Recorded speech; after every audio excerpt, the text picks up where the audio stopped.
Welcome to another episode of What's Nate Doing? The other night I came home and this was here. I thought, well, it's a hay retrieval truck and it's an International. You could tell, right there. Other than that, didn't know anything about it really.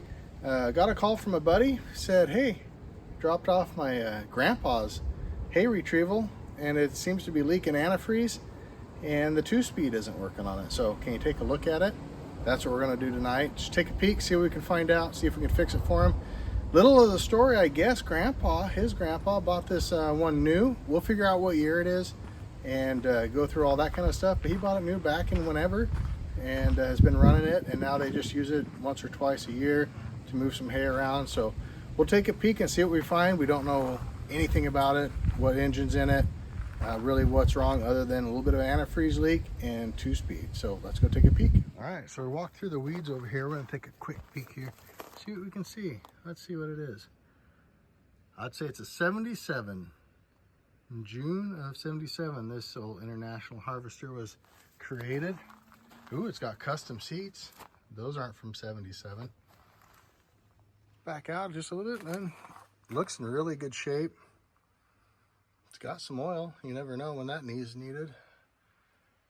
Pretty simple, pretty basic. You go through. So what you do is this whole thing rotates back. For those who don't know, this goes back on, like that, and then picks up a whole stack of small bells. Usually the bells are about 80 pounds or so each. Pick up a whole stack and then you can move them around. So that's what that is. Looking underneath here, that guy right there, that's going to be our 2-speed.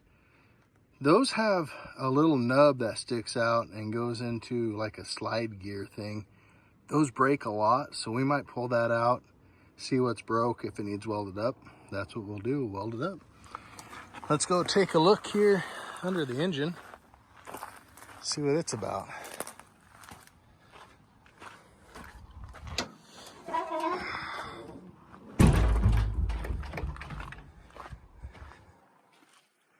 All right, old and greasy. It's the way we like them. Ooh, super go fast, Race and Holly. Probably not that fast. Got a little bit of coolant sitting in the intake there. A little bit down, I don't know if you guys can see that. Thermostat housing-ish. Nope, that's gonna be your distributor. Yep, distributor over there.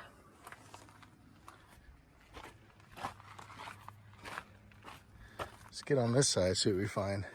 So they did tell me they replaced the hoses here, thinking that was gonna solve the problem. Must not have. You can see there's a little bit of coolant down there. So I think the best bet is just to fire it up. I'm just taking a peek here, but we'll fire it up and see what kind of juices flow from where. But it is a little messy in there, but we'll go ahead and get this cranked over. Clearly it's been running, it drove here. But yeah, it's got a lot of coolant or oil or other homicide juice everywhere. But we'll fire it up, take a peek.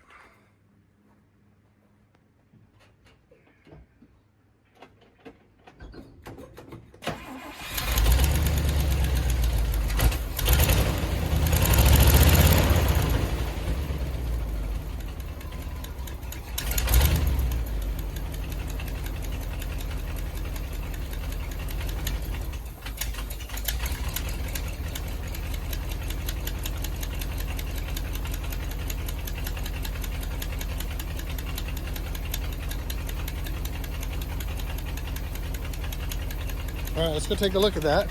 Fired right up. Instantly heard the terrible exhaust leak.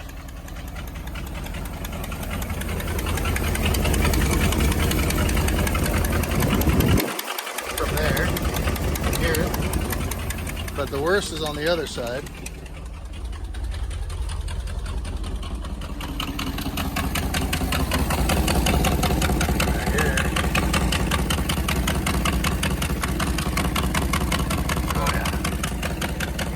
Wind coming right out of that engine, just pumping away. Well, we'll let this warm up and see where we get juice squirting out, and I'll show you what we find. All right, so bringing you back in real quick. Now they're up the chip, looking around. We're not really seeing anything more for coolant. That puddle back there was already there. Confident it's not from that. But what I am noticing, if you come back here, the old right size, smoky guy is blowing out pretty good. And if you could smell that, you see the moisture on the ground, that's going to be cool. So I think we have a blown head gasket, and we're actually just eating coolant. So I'll let her cool down, look at it a little bit more, see where we go from there. Still got to dress the rear end, so we'll talk about that later. So updates is gave the customer, the friend, a call and let them know that we actually are looking at a blown head gasket and see what they wanted to do. They're going to go ahead and take this one back to Grandpa and let him know about it and see what they want to do with it there. They live a couple hours away, but I think it'll make it there. They'll just slowly chooch their way home and call her good. So we will hold off on doing anything with the 2-speed this time, and maybe we'll work on it later, or he'll have his local mechanic take a peek. But that does it for us, so we'll just wrap it up and let him come pick it up. Thanks for watching.